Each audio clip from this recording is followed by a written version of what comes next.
faltan. Nos vemos el 21, nos quedan faltando 3. Y el día de hoy entonces vamos a estar estudiando este pasaje que trata sobre los anuncios del fin. Los anuncios del fin. Y vamos a partirlo en 3 partes. Dice, anuncios del fin del tiempo y la ciudad santa. Del templo, perdón. Es que tiempo, pero es templo. Anuncios del fin del templo y la ciudad santa. Y entonces, sí, anuncios del fin de los tiempos. Y el tercero dice, anuncio de la segunda venida de Jesús. Entonces, antes de empezar, hermanos, inclinemos un momento de nuestro rostro y vamos a hacer una oración. Señor Altísimo, te doy muchas gracias, Señor, por esta mañana. Gracias, Señor, por permitirnos, Señor, estar aquí en tu casa, Señor, para estudiar, Señor, para leer tu palabra, Señor, y para estar en comunión con nuestros hermanos. Te ruego, Dios mío, que seas permitiendo que este pasaje que vamos a estar estudiando el día de hoy, Señor, sea bendición para nuestras vidas. Permite, Señor, de que tengamos estos temas, Señor, siempre en perspectiva para que no estemos, Señor, andando por la vida pensando solamente en lo que está delante de nuestros ojos, Señor, sino que tengamos siempre presente lo que hay de venir, Señor. Te ruego, Señor, que por favor, te ruego a los hermanos que prosperin el camino para que lleguen con bien. Y, Señor, a los hermanos que por alguna circunstancia no nos pueden acompañar el día de hoy, ya sea de salud, Señor, o sea de desánimo, sea ayudándolos, Señor, donde sea que estén. Y permite, Señor, que donde estén, Señor, saquen un tiempo, Señor, para no solo que tú sino también estar en la del Señor. Y ojalá, Señor, cumple los propósitos, Señor, que es también predicar. Te ruego, Dios mío, que sean todos los bendiciones de esta mañana. Permite, Señor, de que podamos salir con algo que nosotros sabemos el día de hoy. Todo esto, Señor, te doy muchas gracias. Te lo pido en el nombre de nuestro Señor Jesucristo. Amén.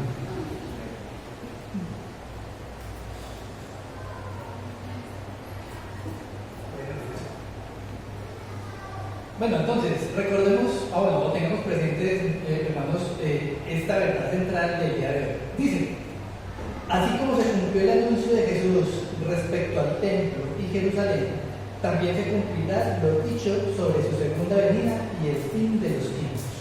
¿Cierto? Entonces, volvamos a ubicarnos en qué parte geográfica estamos. En este momento Jesús está en dónde? ¿En qué ciudad? No. Ya pasó por ahí hace rato. Está en Jerusalén, ¿cierto? Ya está en Jerusalén. Porque él venía caminando lento y llegó a Jericó, estuvo con este señor que se montó al árbol de Sicómoro, y de ahí, Zaqueo, y de ahí subió a Jerusalén, donde recordemos que pasó la entrada triunfal, que fue un versículo que el hermano ahorita se equivocó leyendo que era uno anterior. Él entró en la entrada triunfal y a partir de ahí empezó a predicar cosas incómodas, ¿cierto? Y entre esas cosas incómodas, vamos a ver una de ellas, la que estuvo diciendo el día de hoy. Y recordemos de que él estuvo predicando en cualquier sitio, estuvo predicando en el templo, ¿cierto? ¿Y ese templo cuál era? ¿El primero o el segundo? El segundo. Recordemos que el primer templo ¿cuál es? El que construyó Salomón, con plata de papá, de David. Con plata de papá, que de Salomón, que era David. ¿Cierto? David, Dios le dijo que él no iba a construir el templo porque él tenía las manos manchadas de sangre. Pero su hijo, que es Salomón, con todo lo que su padre había recogido, fue que hizo toda la inversión de construir el templo. ¿Sí? Y ese templo lo destruyeron los babilonios, ¿cierto? Y después cuando ya hubo pues como una dispersión y ese pueblo volvió después y reconstruyó una parte, y después hubo un gobernador que se llamaba Herodes el Grande, que como nadie lo quería, dijo, no, ¿sabe qué? Para que me quieran un poquito les voy a reconstruir el templo. Y entonces reconstruyó el templo y lo hizo más grande todavía, porque el primer templo era solo la parte que está en la mitad, y el segundo templo ya incluía toda esa plazoleta gigante, era mucho más grande, ¿cierto? Ahí había mucha gente, y en ese templo es donde el Señor estuvo haciendo sus predicaciones. Pero no solamente ahí, ya que leímos al principio, veíamos de que decía que él de día predicaba en el templo y de noche predicaba ¿dónde? No, en el monte de los olivos, ¿cierto? O sea, al frente. Y esta es una foto de hoy en día, cómo se ve el monte de los olivos. Lo que era el templo es lo que se ve por allá en esa esquina. Hay un vallecito, y después del vallecito venía este montecito que hoy en día ya vimos que era un cementerio. Hoy en día es un cementerio. Pero bueno, entonces vamos ahora sí a empezar a leer desde el capítulo 21. Pero el capítulo 21 no empieza con el tema pues, que vamos a estudiar hoy, empieza con otro tema que continúa de la vez pasada, ¿cierto? Cuando le dijeron como que, pues hay que pagar a César lo que es de César y a Dios lo que es de Dios. Continuando con ese tema, empieza el capítulo 21, porque recordemos que él estaba en el templo. Entonces, leamos el capítulo 21 del libro de Lucas, versículo 1, dice: levantando los ojos, vio a los ricos que echaban sus ofrendas en el arca de las ofrendas, ¿cierto?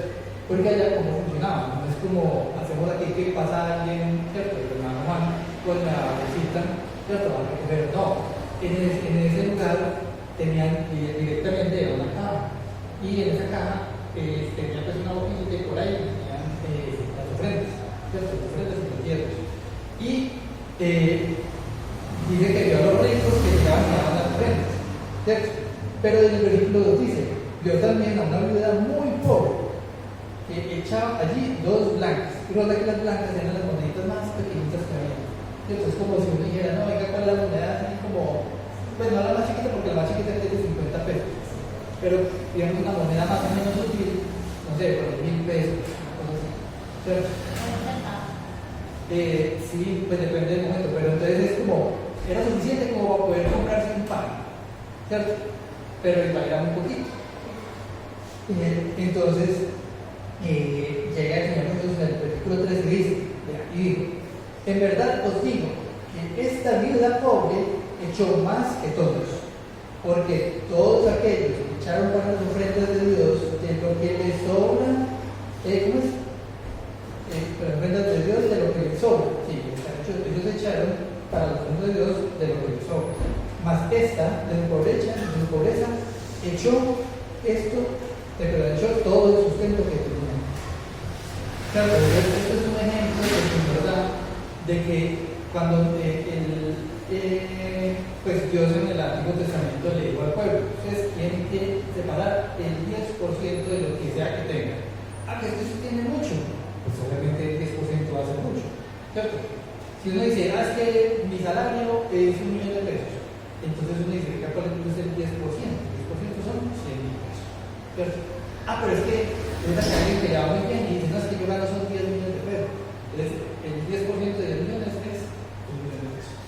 Y alguien que diga, no, es que yo realmente durante el mes no hice sino 100.000 pesos. Entonces, el 10% son 10.000 pesos, ¿cierto? Entonces, ¿qué pasa? Si la persona que gana 100.000 pesos va a dar 100.000 pesos, básicamente dio todo lo que tenía, ¿cierto?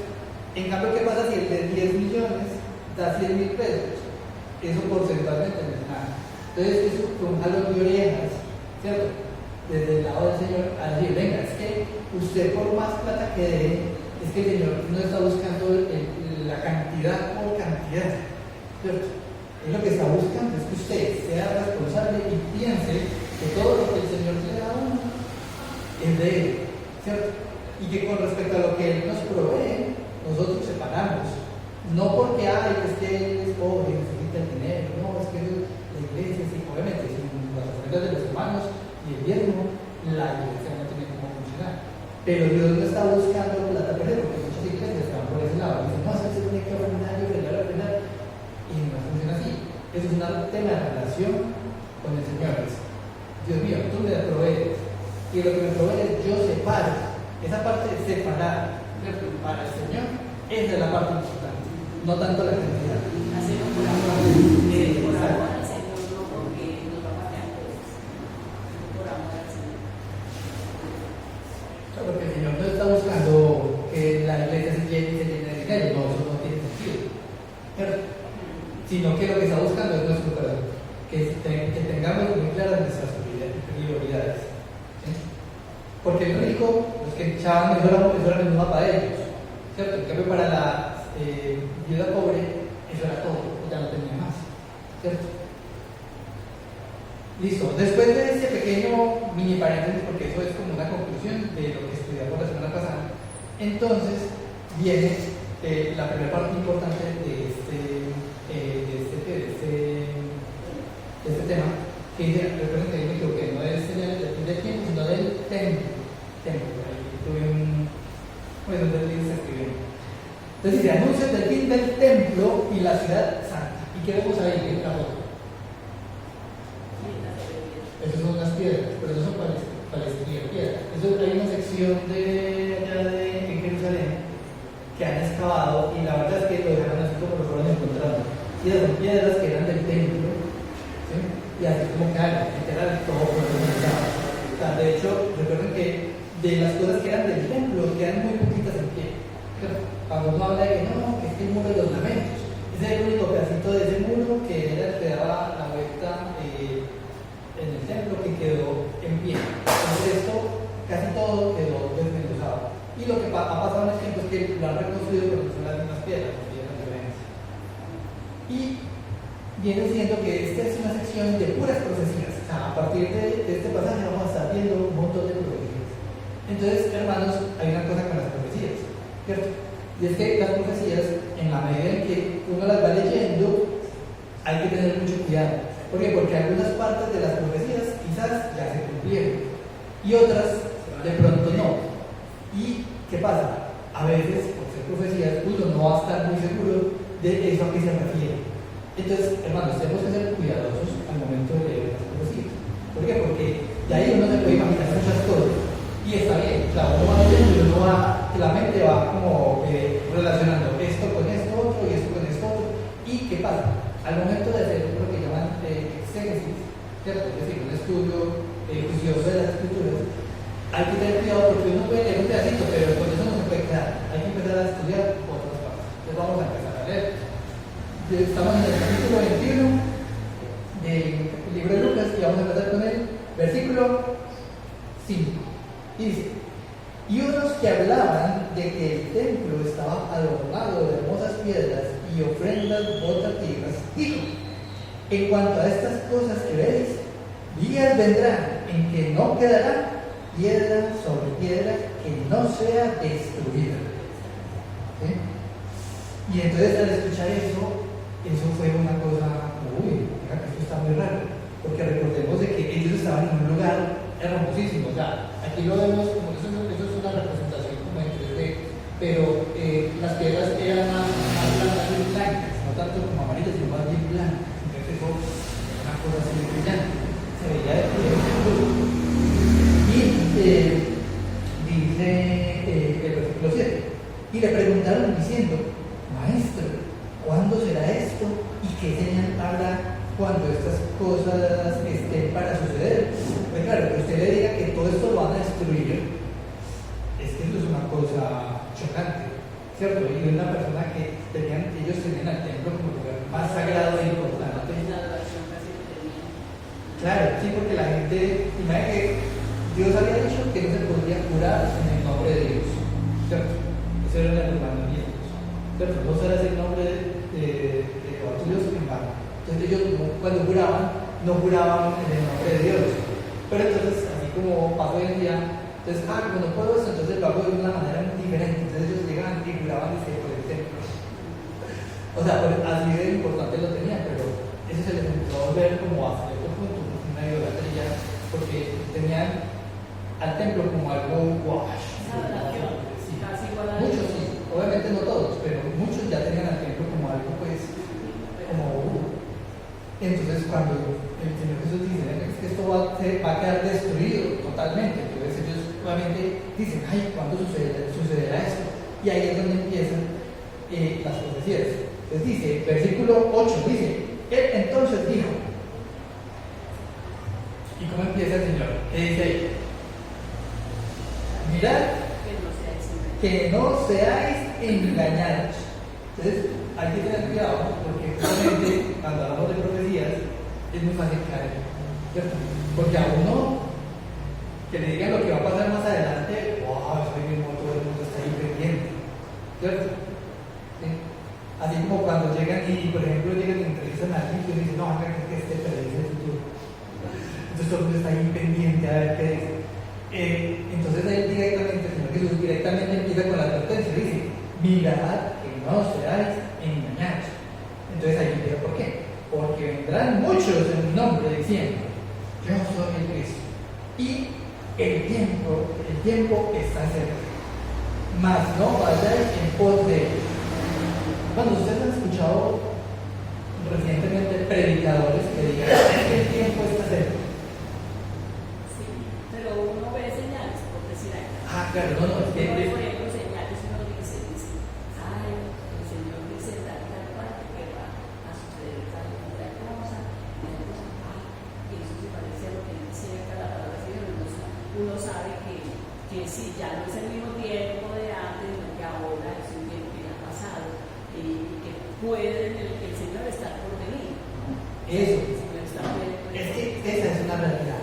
Pero entonces cada vez que estemos en una situación en la que escuchemos un predicador diciendo es que el tiempo está cerca porque empiezan a nombrar cosas que están pasando hoy en día. Porque aquí vamos a empezar a leer una cantidad de cosas que uno podría pensar, ay, mira, es que eso ya está. ¿Cierto? Y es un sentimiento que pues, es un sentimiento real, porque uno ve lo que dice la palabra y ve lo que sucede en el mundo real, pues en el mundo actual, y dice, no, ya casi. Pero entonces hay que volver a recordar la advertencia. Dice, mirad que no seáis engañados, porque habrá muchos en mi nombre diciendo, yo soy el Cristo, y el tiempo es cerca, mas no vayáis en pos de él. ¿Cierto?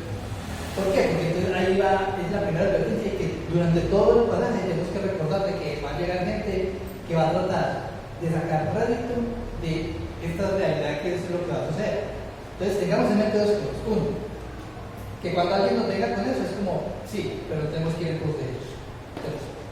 Y dos, que cuando leamos las profecías, algunas ya se cumplieron, algún cumplió y otras de pronto no. ¿Cierto? Entonces vamos a empezar a leer. Versículo, ¿cuál vamos? Eso, Lucas capítulo 21, versículo 9. Y dice, y cuando oigáis de guerras y de sediciones, no os alarméis, porque es necesario que estas cosas acontezcan primero, pero no será, pero por el fin no será inmediatamente. ¿Cierto? Entonces ahora es como Alice, guerras y sediciones. ¿Cómo? Sí, no, ahí empezamos un tema profético. Hay muchos profesores ya falsos que están anunciando eso, eso lo dice la Biblia, pero hay que tomar también en cuenta que sí, para que sea eso verdad, aunque es verdad hoy en día, porque se requiere, se anuncia que como dice la Biblia, que hay ahora guerra, pero la verdad, la realidad en todo, eso va a pasar, pero después que nosotros seamos arrebatados, la iglesia arrebatada. Claro, vamos a mirar por un lado. El hermano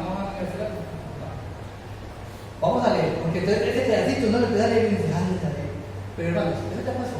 ¿O va a pasar? Calma, calma, vamos a leer.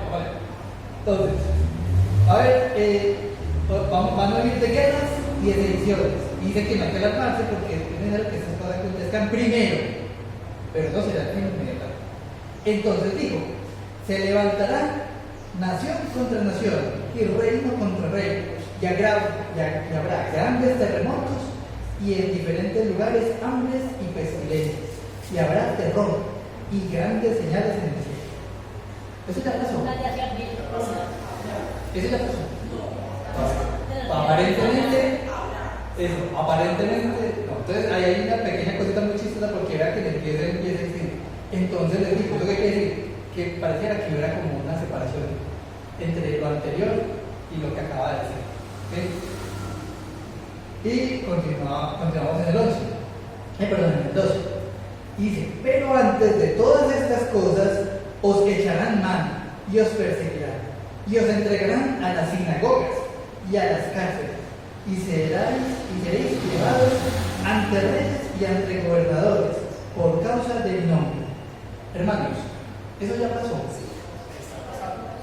Sí, porque él está hablando a los apóstoles. Está Exacto. hablando a los apóstoles, entonces que eso les pasó ya a los apóstoles. Entonces, hermanos, ahí es donde les digo, cuando leemos este tipo de pasajes hay que tener mucho cuidado porque hay cosas que van hasta cierto punto y ya pasaron, y otras que no han pasado, y uno dice, si no ha pasado, es porque va a pasar todavía, ¿cierto? Entonces, cuando veíamos en el capítulo anterior de las guerras y las sediciones, resulta que cuando el templo fue destruido, la razón por la cual fue destruido fue por la sedición.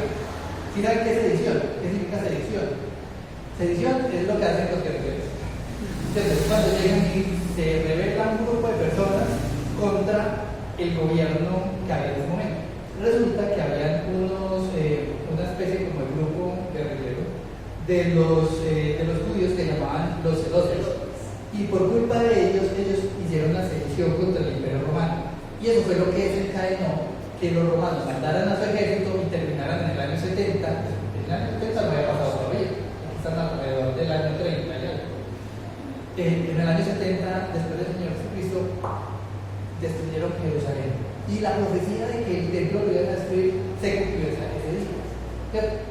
Pero cuando nos dicen, después de los terremotos, y eso al parecer, eso no ha pasado, ¿cierto? Porque continuamos leyendo. Dice que habrá señales en el cielo. Entonces todavía como que no es muy claro si eso ya pasó o no ha pasado. Yo es lo que estudio, me da la impresión que no ha pasado. Y ya, pues a ver. Continuemos. ¿En qué capítulo, en versículo vamos? Ahora hemos visto el 12 y sí, continúa el 13. Porque en el 12 él dice algo que ya sucedió. Y es que los iban a entregar a quiénes? A los cristianos, a los apóstoles y a los discípulos. Los iban a entregar. Y ese ejemplo lo vemos, por ejemplo, cuando apresaron a Pablo lo llevaron ante como varios gobernadores. Tanto así que al final de su vida dijo, no, oiga que es que yo voy a decir que me lleven ante César. Entonces Pablo tuvo la oportunidad de ir ante César. ¿Sí? Entonces, ¿y para qué? Para predicar, básicamente. Porque eso tenía una razón de ser. Dice, el versículo 13 dice, y esto os será ocasión ¿para qué? Para dar testimonio. Ay, hermanos, entonces aquí viene una cosa bien importante. Y es que cuando leemos el tema de las profecías y todo eso nos llena o de susto o de mucho interés. Uno ve a las personas que, por ejemplo, cuando empiezan en el evangelio en algún punto, uno dice, voy a leer Apocalipsis. Como con la intención de ver todas las cosas fantásticas que se dicen ahí, y uno dice, no, mira, que eso está increíble. Y uno lee eso y queda confundido. Y es normal porque realmente es un libro que es complejo de leer, por lo que veíamos, porque hay profecías que ya se cumplieron y otras que no. Y a veces no hay una como claridad de si eso ya se cumplió o no se cumplió. Entonces hay personas que tendrán unas opiniones diferentes a otros, ¿cierto? Pero por ahora no nos debemos distraer. Porque el punto principal de todo esto no es como llenarnos de miedo, tampoco es llenarnos de como de no, que es una profecía, no, sino que eso tiene todo un propósito. La esperanza es una, pero también es que, ante todas las situaciones y esa información, usted tiene que dar testimonio, ¿cierto? Testimonio. Entonces, continuemos. Versículo 14 dice: proponed en vuestros corazones no pensar antes cómo habéis de responder en vuestra defensa, porque yo os daré palabra y sabiduría, la cual no podrán resistir ni contradecir todos los que se pongan. Mas seréis entregados aún por vuestros padres y hermanos y parientes y amigos, y matarán a algunos de vosotros, y seréis aborrecidos de todos por causa de mi nombre, pero ni un cabello de vuestra cabeza perecerá. Con vuestra paciencia ganaréis vuestras almas. Entonces, este pasaje es algo que aparentemente ya se cumplió. ¿Por qué? Porque eso era una profecía para ellos que estaban oyendo en ese momento. Y ya sabemos de que después de que el templo fue destruido y que básicamente echaron a todos los judíos y cristianos de Jerusalén, ellos se esparcieron por el mundo y a partir de ahí, eso fue como que el evangelio hizo metástasis en ese sentido. Es decir, sacaron a todo el mundo y todo el mundo de todo que expansivo. Y eso en el tiempo hizo que muchas personas llegaran a los pies de Cristo. ¿Sí? Y hay algo que se ha cumplido y se sigue ampliando. Por ejemplo, el versículo 16 dice: y seréis entregados aún por vuestros padres, hermanos y parientes y amigos. Cuando yo conocí el evangelio, los primeros que me refirieron a mi familia. Entonces, no, que ya no pertenece a la familia. Pero cristiana, entonces ya pero como yo tenía a mi Señor, a mí no me importó ni un huevino porque yo sabía en quién había creído. Entonces, sigue siendo todavía aún que muchos familiares repudian a las personas que son cristianas, y tenemos que hacer es echar para adelante. Amén. Pero sí, hermano, eso es algo que ya pasó. Y eso lo vimos en el libro de Hechos de los Apóstoles. ¿Por qué? Porque a muchos de ellos los apegaban y eso les servía de la oportunidad para predicar más la palabra. ¿Sí? Entonces, hasta ahí, esa partecita aparentemente ya pasó. Pero lo que estaba antes en el versículo 11, 10 y 11 de los terremotos, eso dice que va a pasar más adelante. Porque el pueblo dice, justamente dice, pero antes de estas cosas, entonces bueno, es como que va saltando para el futuro y para un poquito no tan al futuro. Entonces dice antes o después, o antes o después. Y esos antes o después, algunos ya pasaron, otros no. Continuemos, versículo, pero ojo porque estoy bien siendo los anuncios con respecto, primero al templo, es decir, el templo, chao amigo, el templo iba a ser destruido.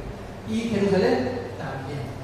Esos fueron los anuncios que el Señor dio para estas personas de esa época para que estuvieran pendientes de que eso iba a pasar. Nosotros ya estamos en el futuro, ya sabemos que eso está pasando. Pero para ellos, todo lo que el Señor dijo iba a pasar en el futuro. Solo que a nosotros, ya en retrospectiva, podemos saber que unas de esas ya pasaron y otras todavía no se han tocado. Y luego ahí sí continúa con las que estamos viendo, que son los anuncios del fin de los tiempos. ¿Cierto? Entonces, todas esas señales son pistas. Ojo, son pistas. Son como para que estemos pendientes. Porque van a pasar muchas cosas que de pronto no son como las que finalmente dan cumplimiento a la profecía. Porque terremotos, cada cuando hay un terremoto. Siempre ha habido terremotos. Eso. Porque uno llegue, o sea, antes es como un terremoto que le pase a uno, no es esporádico, pasa de tanto en tanto. Pero hoy en día sabemos de que terremotos pasan todo el día, todos los días. ¿Cierto? Solo que diferentes, algunos muy suaves, otros más fuertes, pero no siempre nos tocan esos terremotos. Terremotos pasan todo el tiempo. Y por ejemplo, el tema de las guerras. Hermanos, que también las guerras pasan todo el tiempo. Todavía no estoy claro cuáles son las que efectivamente van a cumplir esas profecías. Pero eso es algo que se vuelve como, eso se tiene que estar alerta. Pero ya pasaron. Algunos han pasado, sí. Sí, porque además, el tema con las guerras es que ellas pasan todo el tiempo, ¿sí, hermano? Cada cual está en la flor de Israel. Claro, y es que el pueblo de Israel, por culpa de la desobediencia de ellos, es que les pasan esas cosas. Eso, ¿no? Y que las guerras y todo eso es algo que es constante. Pero continuemos leyendo. Continuemos leyendo, porque de todas maneras el tema de la destrucción de Jerusalén también tiene más detalles. Leamos el versículo 20, dice: pero cuando viereis a Jerusalén rodeada de ejércitos, sabed entonces que su destrucción ha llegado. Entonces los que estén en Judea huyan a los montes, y los que en medio de ella vayan, y los que estén en los campos no entren en ella. Eso ya pasó. Sí, eso ya pasó. 22. Porque estos son días de retribución, para que se cumplan todas las cosas que están escritas. Mas hay de las que estén encintas y de las que críen en aquellos días, porque habrá gran calamidad en la tierra, e ira sobre este pueblo, y caerán a filo de espada y serán llevados cautivos a todas las naciones, y Jerusalén será hollada por los gentiles, pues, hasta que el tiempo de los gentiles se cumpla. Entonces, hermanos, hay una cosa, y es que dependiendo de la congregación, y con este tema de las profecías en particular, hay muchas opiniones. Y hay algunos que dicen unas cosas y otros que son otras cosas, y lo cierto, hermanos, es que es muy difícil. Decir como que, es que es así, es muy difícil. Eso requiere que cada uno de nosotros empecemos a estudiar. ¿Por qué? Porque cuando nos habla del tiempo de los gentiles, ¿cierto? Hay una manera como de dividir la historia, ¿cierto? En lo que llaman las dispensaciones, ¿cierto? Hay algunas congregaciones que dicen, no, es que usted es dispensacionalista, y tratan eso como si fuera, pues, como una herejía. Pero a ver, lo que pasa es que hay formas de estudiar la palabra y tratar de entender cómo es que está dividido cada una de las cosas, porque hay profecías que van enfocadas a un culto, y hay otras que van a suceder diferente. Así como, por ejemplo, en la época en la que estaba la ley vigente, ¿cierto? Lo único que se conocía era la ley, pero una vez que el Señor vino y abolió la ley, dio el nuevo pacto, ¿cierto? Es diferente. Y también entonces hay otros tiempos como este que me lleva acá, es que hay algo que me llaman el tiempo de los gentiles. Y uno con ese tema del tiempo de los gentiles, uno puede ir con dos interpretaciones, ¿cierto? Porque aquí no nos da una definición, ¿cierto? Nosotros somos los gentiles. Entonces uno podría pensar que el tiempo de los gentiles es ese tiempo. ¿Por qué? Porque en este momento somos los gentiles los que estamos llevando la palabra y estamos como con ese mandato que el Señor nos dejó. Pero lo cierto es que cuando ese tiempo de los gentiles se cumpla, nos van a pasar cosas. ¿Sí? ¿Cierto? Porque entonces continúan el 25. ¿Cierto? Ahora, pero antes de eso, lo había dicho que como un resumen, entonces dice, hay señales que dan pistas de que el fin está cerca. Pero entonces siempre, hermanos, recordemos lo que dijo al principio el Señor. Digo, mirad que no seáis engañados. ¿Por qué? Porque con estos temas es muy fácil dejarse engañar. Pero hace unos años hubo un predicador muy, que es de buena doctrina y toda la cosa, pero él, como que digo yo que se peliculó diciendo, no, es que ya el fin está muy cerca. Y cuando yo escuché a ese predicador, yo por dentro yo decía, otro más. ¿Por qué? Porque ante ver las señales, hay cosas que son muy inminentes, pero es que el día y la hora nadie lo sabe. Vamos a seguir leyendo. Dice el versículo 25, dice, entonces, ¿cierto? Habrá señales en el sol y en la luna. ¿Eso ya pasó? No, Aparentemente no. A pesar de que en el versículo anterior se dice de que Jerusalén iba a ser hollada y todo, y eso ya pasó. Entonces recordemos que en los pasajes proféticos hay cosas que se van nombrando, pero algunas ya se cumplen y otras como que están ahí en espera. Y eso es como cuando usted ve una montaña. Usted ve una montaña y usted, por ejemplo, mira hasta la cruz de Copacabana y usted ve la cruz y detrás ve unas antenas, ¿cierto? Unas antenas de celular y esas cosas. Y uno dice, eso está ahí pegadito. Hermanos, yo me subí a esa montaña. Usted llega y sube, y usted llega y sube y baja, y vuelve y sube, y baja, y baja y vuelve y sube, y llega a las ¿cómo se llama? A las antenas. Entonces hay cosas que en las profecías se ven como cuando uno ve esas montañas, como que se ven una pegadita a la otra, pero resulta que en el medio puede haber mucho más trajín. a ver, lo que pasa es que nosotros tenemos que estar pendientes de la palabra, ¿sí? De la palabra más que de lo que se ve, porque en todo tiempo han habido incendios terribles, en todo tiempo hay veces que la luna se pone, por ejemplo, el 3 de este mes, no sé por qué el Señor me permitió despertarme a las 3 de la mañana. Entonces, bueno, yo me paré, y no sé por qué yo vi como algo raro en el ambiente. Yo corrí la cortina y claro, eso se hizo esto por aquí libre. Entonces, vi que la luna salía enorme, en un círculo enorme con un pedacito oscuro, pero toda ya resplandeciente. Y ese lucero que dicen que acompaña, que yo no sé qué cómo es que llama, que acompaña a la luna, eso que ve ese tipo ahí en la luna normalmente, eso era grande, eso era inmenso, o sea, en forma como de una B, pero no cerrada, sino de los dos pajitos como así. Y eso alumbraba y alumbraba, esto era resplandeciente, y entonces yo me quedé ahí fascinada mirando esa ventana. Y por ahí más o menos, digamos, 10 minutos, cómo se fue separando ese lucero.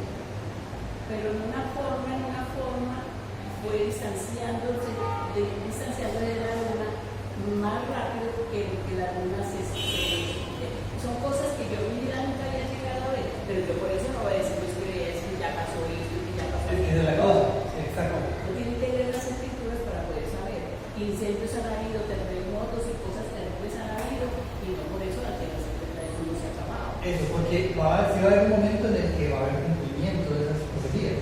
Pero ahorita vamos a ver qué es lo que dice el Señor al respecto.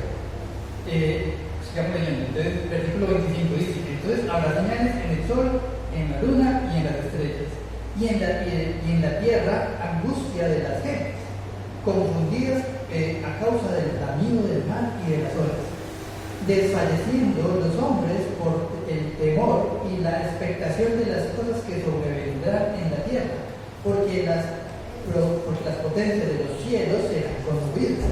Entonces verán al Hijo del Hombre que vendrá en una nube con poder y gran gloria. Cuando estas cosas comiencen a suceder, erguíos y levantad vuestra cabeza, porque vuestra redención está cerca. Entonces, claro, resulta, hermanos, que aquí viene como el disclaimer. Y quisiera pues que siempre tengan muy presente eso cuando estén leyendo cosas que digan que son proféticas. Dice, un texto fuera de su contexto se convierte en un pretexto.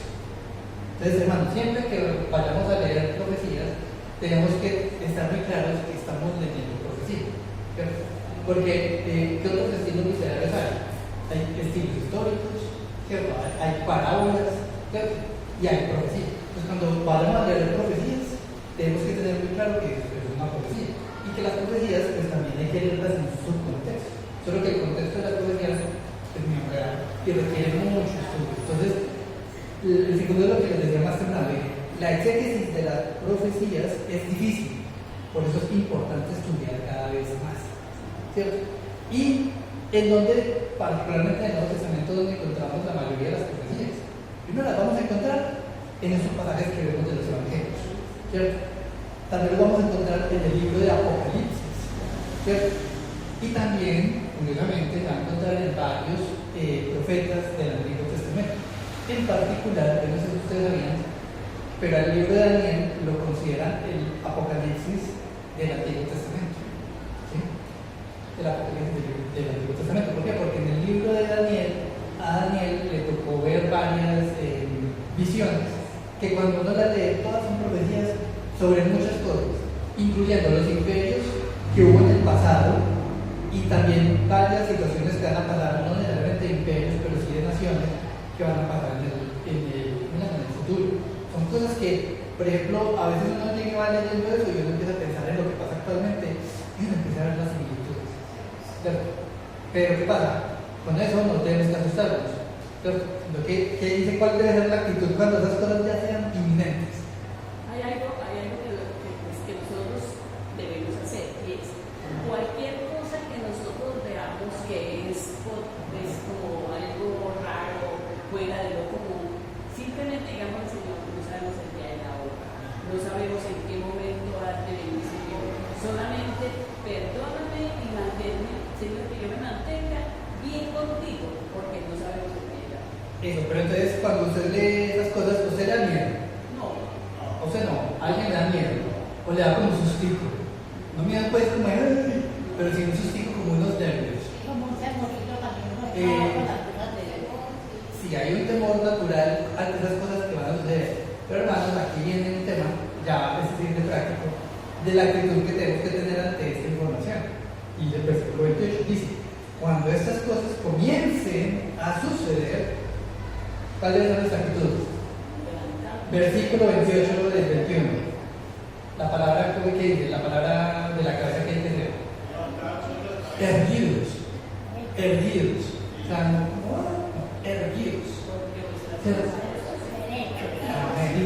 Cuando esas cosas comiencen a suceder, erguíos y levantad vuestra cabeza, porque vuestra redención está cerca. Entonces, independiente que eso haya pasado o que no vaya a pasar todavía y demore, o que ya sea pronto que suceda, la actitud como cristianos que tenemos que tener es estar erguidos, ¿cierto? Preparados, ¿cierto? Y entonces aquí viene la parábola, ¿cierto? De la higuera, ¿cierto? Entonces el versículo 29 dice, también les dijo una parábola, dice, mira la higuera y todos los árboles, cuando ya brotan, viéndolo, sabéis por vosotros mismos que el verano ya está cerca. Así también vosotros, cuando veáis que suceden estas cosas, sabed que está cerca el reino de Dios. De cierto os digo que no pasará esta generación hasta que todo esto acontezca. Y hermanos, ese pasaje de que no pasará esta generación hasta que esto acontezca, eso uno lo lee y uno dice, uy, venga, pero esa generación ya murió, ¿cierto? Ya les pasó. Y eso es una profecía, pero eso iba enfocado cuando uno lee, porque resulta que estos pasajes tienen su equivalente en Mateo capítulo 24. y en Marcos capítulo 13, ¿cierto? Uno lo lee y uno lee que todo es igualitico, pero solo al final hay unos detalles diferentes. Yo les invito a que hermanos se les saquen el ratito ahorita de la tarde y se los leen para que vean la diferencia, porque es bien interesante, porque resulta que parte de este cumplimiento de que no pasaría esa generación es debido a que el apóstol Juan terminó escribiendo el libro de Apocalipsis. Pero allá sí hay todos los detalles que no se deben sobre él. Pero de pronto no todos los detalles minúsculos, pero tantos detalles como el Señor quiso. Sigamos leyendo. Entonces, dice el versículo 33, dice: el cielo y la tierra pasarán, pero mis palabras no pasarán. Y continúa el versículo 34, dice: mirad también por vosotros mismos que vuestros corazones no se carguen de glotonería y embriaguez, y de los afanes de esta vida, y venga de repente sobre vosotros aquel día. Entonces aquí ya viene el jalón de orejas. ¿Por qué? Porque el Señor dice: listo, van a pasar cosas. Eso es inevitable. Algún día va a pasar todo esto que dice. Algunas cosas ya vimos que pasaron, otras todavía nos van a tocar. No sabemos si nos va a tocar o no. Pero ante esa situación de incertidumbre, uno tiene dos actitudes. O uno se llena de pánico y dice: ay, no. Entonces, ante eso ya vimos lo que dice el Señor. Es que usted, cuando vaya viendo que eso va sucediendo, usted tiene que, antes al contrario, erguirse derecho. Pero también está la otra, dice, en la medida en que eso no llega, y no llega, y no llega, y no llega. Entonces, hay que se relaja. exacto, puede pasar que uno se termina relajando y empieza dice cosas, pues, dice, con glotonería y embriaguez, y que uno se deja distraer por los afanes de la vida, ¿cierto? Y no sea que uno, por estar distraído con las cosas de la vida, tampoco esté pendiente, porque, ojo, una cosa es la actitud de ver las cosas y llenarse de miedo, y ante eso no, y otra es ignorar completamente, como: no, es que lo que no se ve no se siente. ¿Cierto? Esa es la otra actitud peligrosa, porque es como: yo lo voy a ignorar, pero no, hermano. Dios nos llama a velar. Nos llama a velar. Entonces, eso, se relaja. Y esa es otra actitud que tampoco nos llama el Señor a tener. Dice el versículo 35, dice: porque como un lazo vendrá sobre todos los que habitan sobre la faz de la tierra, de toda la tierra. Velad pues en todo tiempo, orando que seáis tenidos por dignos de escapar de todas estas cosas que vendrán y de estar en pie delante del Hijo del Hombre. Y aquí, pues digamos que a nosotros como cristianos, en lo que uno estudia, nos va a tocar una parte, ¿cierto? ¿Qué parte nos toca? Nos toca la de estar velando, ¿cierto? Porque también hay otros pasajes que dicen antivelar. Pero esta que dice de que seamos dignos, ¿cierto? De escapar de todas estas cosas, ahí hay posiciones. Hay algunos que dicen que sí, como cristianos nos va a tocar igual correr. Y hay otros que dicen que no, que para ese momento ya todos los cristianos habremos sido y no nos toca. Hay hermanos, hay posiciones de poder. Habrá que estudiarla para poder saber bien qué será. Yo en lo personal creo que no nos toca. Pero hay una parte que dice que pecar para atar. Porque en otra parte dice: porque venga como para por su casa. exacto, ¿cierto? Y hay un tema de que la tribulación sucede cuando, antes o después. Hermanos, eso es difícil. Pero recordemos de que como cristianos estamos llamados a tener una actitud respecto a estas cosas. No a llenarnos ahí a pelear y decir: no, es que no. Pero espiritualmente estemos preparados. Y entonces la otra parte dice que muchas señales nosotros veremos. A mí, por ejemplo, me preocupa la ciencia. Dice: la ciencia aumentará. Sí. Y a mí la ciencia me parece que se ha divulgado en gran manera. Pero esto es como un alivio que le da a uno, porque uno sabe que cercano está el día y que ha de venir el Señor. Eso. Y dice el versículo 37, dice: y enseñaba de día en el templo, y de noche saliendo estaba en el monte que se llama de los Olivos, y todo el pueblo venía a él por la mañana para oírle en el templo. Y terminamos el capítulo 21. Entonces, hermanos, a nivel de aplicaciones de estudio, tengan presente los poner demasiada atención a las señales que anticipan el fin no es el objetivo de un cristiano. O sea, Dios nos dice, sí tiene que estar pendiente, no se puede relajar tampoco, pero usted no puede basar como su vida en que el miedo de que ya viene, no funciona así, sino que el objetivo es otro. El objetivo es diferente, dice, no es el objetivo del cristiano, sino el ser que testigos de Cristo. Ser testigos de Cristo. Claro, es que no podemos ignorar que el Señor viene, ¿cierto? Pero no es como que porque Él viene, entonces vamos a tomar una posición como de que no, es que ya viene, sí, pero lo importante es que usemos eso como excusa, y es que es importante hacerlo, de ser testigos de